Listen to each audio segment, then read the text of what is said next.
An easy way to figure out the domain and range of a function or relation is just to check out its graph. So if you think of a function like a machine, then the domain is going to be what I can input into it. It's the input values, and that's represented along the x-axis. While the range is the set of output values, what the machine spits out. That's represented along the y-axis. So let's take a look at a few examples.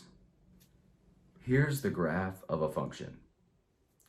To find its domain, let's target in on the leftmost point.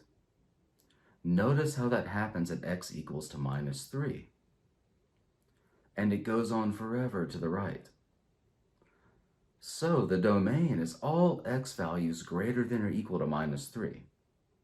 Or in interval notation, -3 comma infinity, where a bracket is included around the -3 because it's in the domain.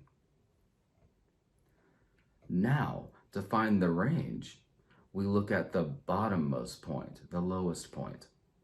Notice how that happens at y equals to -4, and it goes on forever upwards. So the domain is all y values greater than or equal to -4, or in interval notation, -4 comma infinity, where a bracket is included around the -4 because it's in the range. Here's one more example. So at face value, this graph looks like a point. And if you read it from left to right, it's rising all the way up to the point y equals to 0, which is the maximum. Then it starts to fall forever. And when I mean forever, I literally mean forever.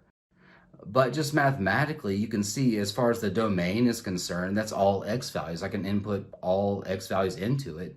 In interval notation, that's negative infinity, comma infinity. For the range, you can see it's all negative y values and 0. So in interval notation, that's negative infinity, comma 0, where a bracket is included around the 0 because it actually achieves that point. It's the maximum.